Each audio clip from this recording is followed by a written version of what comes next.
सपनों की उड़ान। अध्याय 2। मुंबई से विदाई और लखनऊ की नई सुबह। मुंबई छोड़ने में अब केवल कुछ ही दिन बचे थे। घर में सामान पैक होना शुरू हो चुका था, लेकिन सबसे ज्यादा टूटी हुई अगर कोई थी तो वह थी कृपांशी। उसके लिए मुंबई सिर्फ एक शहर नहीं था, बल्कि उसका बचपन था।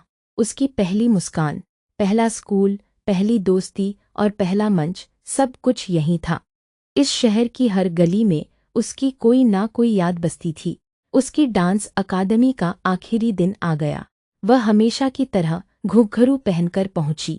क्लास समाप्त होने के बाद उसकी गुरु वंदना मैम ने उसे अपने पास बुलाया। क्या बात है कृपांशी, आज तुम्हारी आंखें कुछ कह रही हैं। कृपांशी की आंखें भर आईं। मैम, हम लोग लखनऊ जा रहे हैं, शायद अब मैं यहाँ कभी नहीं आ पाऊंगी। वंदना मैम ने उसके सिर पर हाथ फेरते हुए कहा, बेटा, कलाकार की पहचान किसी शहर से नहीं होती। तुम्हारा हुनर जहाँ जाएगा वहीं तुम्हारा मंच बन जाएगा। याद रखना, अगर तुमने नृत्य का साथ नहीं छोड़ा तो एक दिन नृत्य भी तुम्हारा साथ कभी नहीं छोड़ेगा। उन्होंने अपने बैग से एक छोटी सी घुंघरुओं की जोड़ी निकाली और कृपांशी के हाथ में रख दी। इन्हें संभाल कर रखना।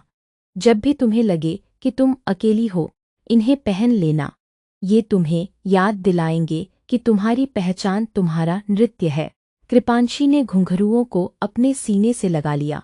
उसके आंसू रुकने का नाम नहीं ले रहे थे। मुंबई छोड़ने का दिन आ गया। रेलवे स्टेशन हमेशा की तरह भीड़ से भरा हुआ था, लेकिन कृपांशी की दुनिया जैसे वहीं ठहर गई थी। ट्रेन धीरे धीरे प्लेटफॉर्म से आगे बढ़ने लगी। जब तक स्टेशन दिखाई देता रहा, कृपांशी बिना पलक झपकाए उसे देखती रही। फिर धीरे धीरे मुंबई उसकी आंखों से ओझल हो गई। उसने पहली बार महसूस किया कि किसी शहर से बिछड़ना भी किसी अपने से बिछड़ने जैसा होता है। लखनऊ। ट्रेन सुबह सुबह चारबाग स्टेशन पहुंची। यहाँ की हवा में एक अजीब सी शांति थी। लोगों की आवाज़ों में तहजीब थी। सड़कें चौड़ी थीं, लेकिन उनमें मुंबई जैसी भाग दौड़ नहीं थी। कृपांशी ने चारों ओर देखा, लेकिन उसके दिल में अभी भी मुंबई ही बसी हुई थी। नए घर में सामान तो रख दिया गया, लेकिन उसका मन कहीं नहीं लग रहा था। उसने अपने कमरे की खिड़की खोली। सामने कोई समुद्र नहीं था, न लहरों की आवाज़, न नम हवा, सिर्फ एक शांत सड़क और कुछ पेड़। उसे पहली बार महसूस हुआ कि कुछ खालीपन ऐसा होता है जिसे शब्दों में नहीं बताया जा सकता। कुछ दिनों बाद उसने लखनऊ के एक प्रतिष्ठित कॉलेज में स्नातक ग्रेजुएशन में प्रवेश ले लिया। कॉलेज का पहला दिन था, लेकिन मन अब भी पुरानी यादों में उलझा हुआ था। क्लास में सब छात्र छात्राएं एक दूसरे से परिचय कर रहे थे। जब उसकी बारी आई, उसने धीमी आवाज में कहा, मेरा नाम कृपांशी है, मैं मुंबई से आई हूँ, मुझे डांस करना बहुत पसंद है। बस इतना ही। वह फिर चुपचाप अपनी सीट पर बैठ गई। कॉलेज के शुरुआती महीने उसके लिए आसान नहीं थे।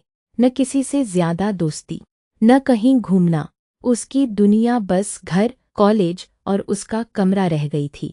कई बार नाचते नाचते उसकी आंखों से आंसू बहने लगते। उसे लगता जैसे हर घुमाव उसे मुंबई की गलियों में वापस ले जा रहा हो। एक रात कृपांशी नाच रही थी, लेकिन उसके आंसू लगातार गिर रहे थे। माँ चुपचाप उसके पास आई और संगीत बंद कर दिया। बेटा, कृपांशी उनकी गोद में सिर रखकर फूट फूट कर रो पड़ी। माँ, मुझे मुंबई बहुत याद आती है। मुझे लगता है जैसे मैंने खुद को कहीं पीछे छोड़ दिया है। माँ ने उसके बाल सहलाते हुए कहा, बेटा, घर बदलने से इंसान नहीं बदलता। तुम्हारा सपना अभी भी तुम्हारे साथ है, तुम्हें बस उसे फिर से जीना है। उन शब्दों ने कृपांशी के भीतर बुझती हुई उम्मीद की लौ को फिर से जला दिया। कुछ ही दिनों बाद कॉलेज में वार्षिक सांस्कृतिक समारोह की घोषणा हुई। नोटिस बोर्ड पर लिखा था, नृत्य, संगीत, नाटक एवं अन्य प्रतियोगिताओं के लिए इच्छुक विद्यार्थी अपना नाम दर्ज कराएं।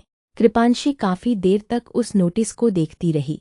उसका दिल कह रहा था, नाम लिख दो, लेकिन उसका डर कह रहा था, अगर हार गई तो, अगर किसी ने पसंद नहीं किया तो। वह बिना नाम लिखे वहां से लौट आई। उसे अपनी डांस टीचर की बात याद आई। अगर तुमने नृत्य का साथ नहीं छोड़ा तो नृत्य भी तुम्हारा साथ कभी नहीं छोड़ेगा। उसने अपने घुंघरुओं को हाथ में लिया, आंखें बंद की और अगले ही दिन कॉलेज जाकर सबसे पहले अपना नाम नृत्य प्रतियोगिता में लिख दिया। उसे नहीं पता था कि यही छोटा सा निर्णय उसकी जिंदगी का सबसे बड़ा मोड़ बनने वाला है। अध्याय 2 समाप्त।